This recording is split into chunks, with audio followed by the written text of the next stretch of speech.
Good evening and welcome back to the channel. So in this video, I'm going to be going over the recent Stellar announcement that came out. I'm sorry, I'm just getting around to it right now. There's been a lot going on. I'm also going to recap a lot of the other things that we know about Stellar very briefly. And after that, I'm going to be going into potential replacements for the dollar as the US reserve currency.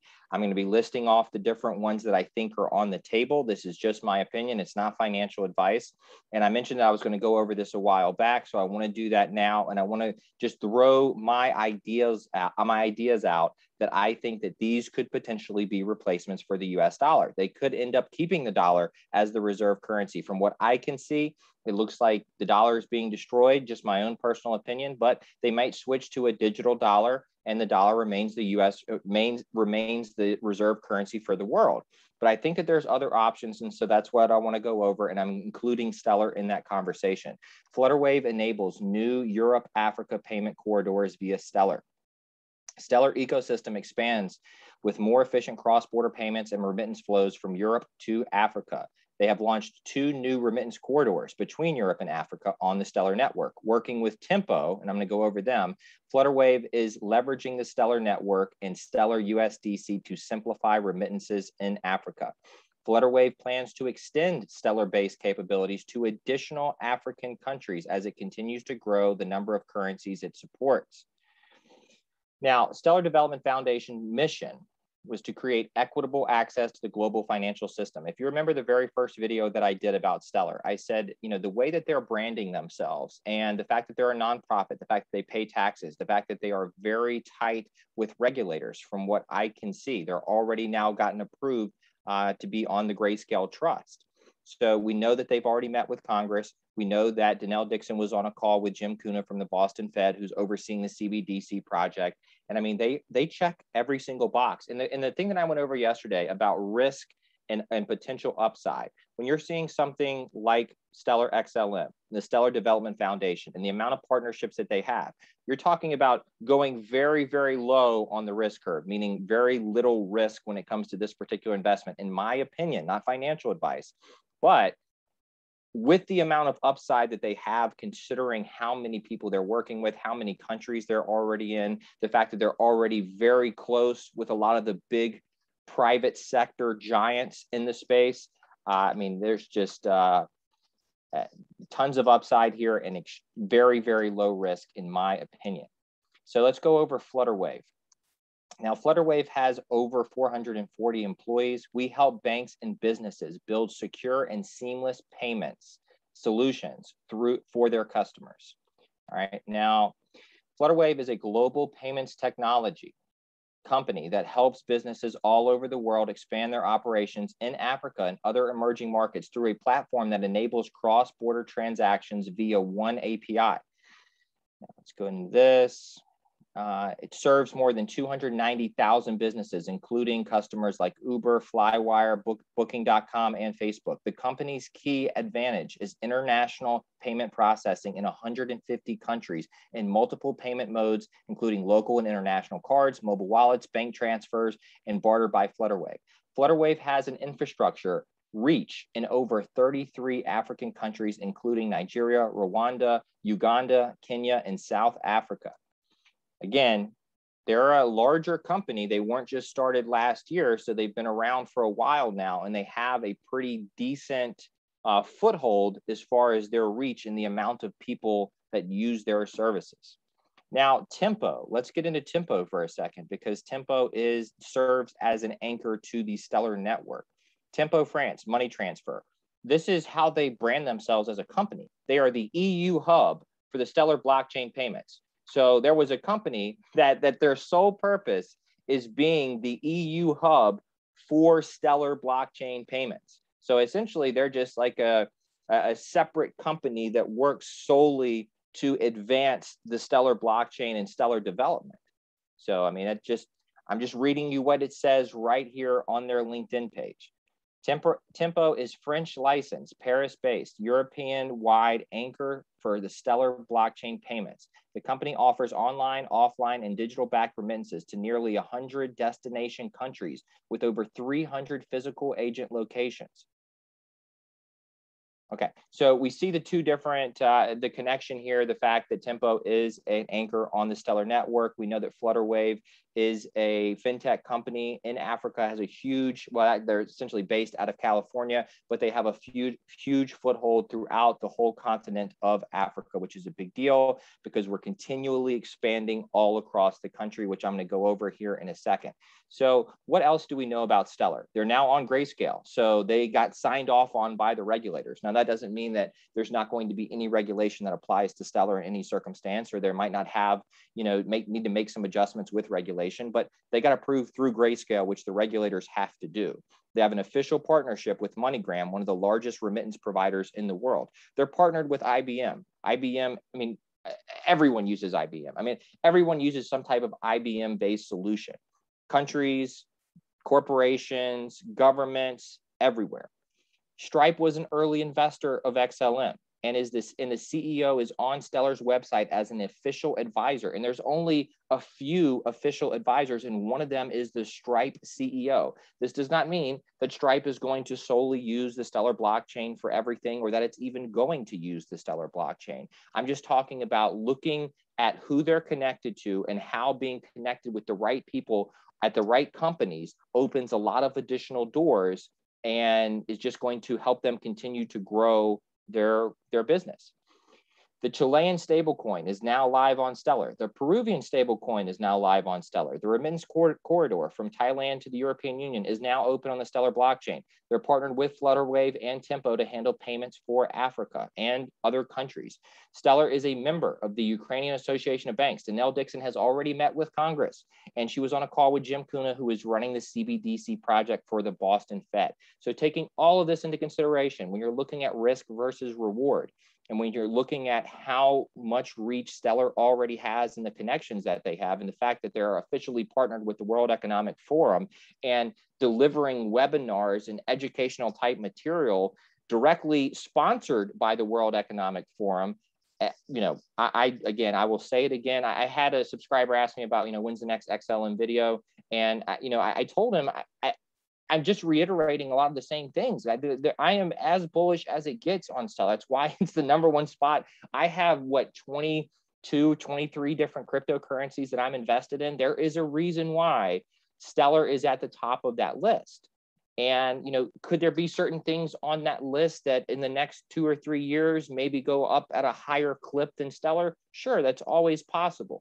Right. But what I'm doing is I'm looking at all the available information, all the evidence, and the mountain of adoption that we've seen from Stellar, and saying this has very little risk. And from what I can see, it still has a ton of upside, because when you compare it to a lot of the other cryptocurrencies higher up on the coin market cap, they have a ton of additional adoption, more so than a lot of those other blockchains that are higher up on the coin market cap list, and they're connected with the people that essentially run the world. So when I'm looking at this, I'm saying, yeah, I'm betting big on Stellar, not financial advice. So let's talk about a future global reserve currency that is not the US dollar. What are the different options here? Well, we have a digital US dollar, which is possible. I'm not saying that that's not going to happen. It's looking less and less likely like that will happen, in my opinion. We could also have the Chinese yuan. That could become the global reserve currency. We could have a gold or silver backed digital coin that's not native to any particular country. And outside of it being gold or silver backed, it could be backed by some other type of assets. It could be backed by digital assets for all we know. But this could be, #3 could be an option here. And then Bitcoin. This is really important. What I'm about to say is, I don't know who created Bitcoin. I have my suspicions, and I think that there's two main theories here. I think it either was created by technologists, by libertarians, people who wanted to create a better system for the entire world. That is a possibility. Okay. It's also a possibility that either our government, the Chinese government, some government created Bitcoin and then just let it go and just let it continue to spread. And then over time, more and more, institutional type people started to adopt it, so it could become more normalized in our society to go ahead and lay the framework for when we switch from the old fiat-based system using this archaic, back end technology that they've been using for decades, and they transition us to the new blockchain economy. But I don't know. And so here's the thing, if it was created by somebody outside of governments, let's just say technologists, like libertarian type technologists that wanted to create a better monetary system, if that's the case, then I don't know if it's going to become the world reserve currency, because I think whatever becomes the world reserve currency will be something that they have more control over. I don't think they would want to put something as the global reserve currency that they had nothing to do with its inception, and they have nothing to do with the level of control or insight that they may have over it. So I'm up in the air on whether or not it's going to be Bitcoin. What I'm watching right now in El Salvador is very interesting. And I think that if we see other countries pick up Bitcoin as legal tender, and it starts looking like that's going to be a pattern that happens, then I'm going to start, I'm going to be accumulating more Bitcoin over time regardless. My plan was always to have a diversified portfolio with a lot of different holdings, with positions that I felt like were very low risk, but had a lot of upside. And then over time, I will start swapping certain altcoins for Bitcoin so I can accumulate more Bitcoin, as opposed to just dumping all my money in Bitcoin from the jump and missing out on a lot of the higher returns that some of those altcoins are going to have. So I'm just waiting to see what's going to happen. Is Bitcoin going to become the global reserve currency or not? I think if the governments created Bitcoin, then it probably will. And I think if other individuals separately created Bitcoin and then they saw the concept and said, we can, do something with this and we can create our own thing and a whole entire system around it, I think that it's possible that they use something else. So XRP and XLM, I think that both of them are on the table to be the future global reserve currency.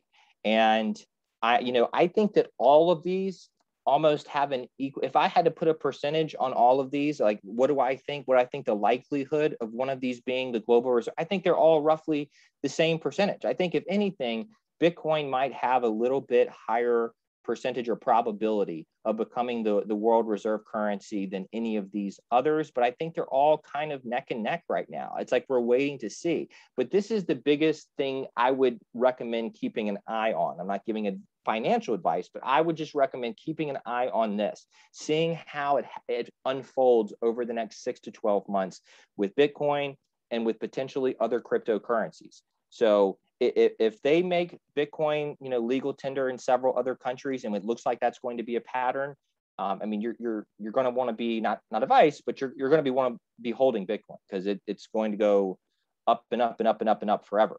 But that we'll really see. I think that we will really start to see over the next 18 months how this is going to unfold. I think it could be XRP, and I think it could be XLM. It could also be something like WorldCoin. I don't think it's going to be WorldCoin. I think that their image has already been tainted from their rollout, but it could be something like a WorldCoin that ties into number 3 here, where it's not really, backed by any particular country, and it's just country agnostic. So I think WorldCoin kind of ties into number 3, but something like that is also a potential option here. But I think that these are the most likely options that are out there. And I've been noticing that with countries adopting Stellar, that they're using, for the most part, they're using stable coins. They're not using the XLM token, which does not bother me in the least. And I've been over why in previous videos. But maybe that could be a reason why they're not using it. I'm just pure speculation, right? I always tell you when I feel very confident about something and when I'm purely speculating. Right here, I'm purely speculating. But maybe they're setting aside X amount of XLM, setting aside those for countries. I don't know. I'm not sure, but I do know that we've seen mass adoption from Stellar, Lumens, XLM all across the world, and we know who they're connected with at the very top. So just keep an eye on this. I also think it could be XRP. Who knows? The reason why I feel less confident about XRP than I do about XLM is just because of the image and how you have to sell this to the public. So when you're going to introduce a new global reserve currency, you need it to have confidence among the people, not just here, but all across the world. And you know, yes, XRP has a great community, people who absolutely love XRP, diehard XRP fans. But at the same time, if you look at the image from Stellar to XRP, you know, Ripple is they're private company, they're a for-profit company, they may end up going public. And, you know, Stellar is more of just, hey, we're just here trying to fix the financial system, trying to provide more equitable access across the globe. We're a nonprofit, we pay taxes, we have an open source technology that we can use, that anybody can use. And so I think that either one are options, but I think that it's just really important to keep an eye on how everything plays out with Bitcoin, because I think if governments created Bitcoin, then I think that they will ultimately implement Bitcoin as the new global reserve currency. And if not, I think that they will find another cryptocurrency to do that, or other type of digital token or digital coin. But it is important to pay attention to that moving forward, because whatever that's going to be, you know, if it is going to be a cryptocurrency that you can buy and you can hold in your portfolio, you would probably want to, well, I'll just put it this way. I will want to do that. So, because I'm not giving advice to anybody. So this is really all I have for this video. Stellar's going to the moon. I couldn't be any more bullish on Stellar. And the reason, if I don't do regular videos on Stellar, is just because I don't have anything additional to say. It's going to the moon. It has almost no risk at this point in time. Nothing can ever have no risk, but it has almost no risk at this point in time, and it's partnered with in all the right places. It's everywhere. I mean, look at this. I mean, this one slide right here pretty much seals the deal for me. And you know, I was sold before a lot of this happened. So that's all I have for this video. Let me know your thoughts in the comment section below. Definitely let me know your thoughts about this. If you think that there might be other potential options out there, I want to know your thoughts, because I'm trying to play through every scenario and looking at which ones I think are going to be most likely. So that's just my process. But let me know what you think about this, and if you have any other suggestions that I could look into. That's all I have for this video. Thank you everyone who's liked, shared, and subscribed. Take care. I'll see you in the next video.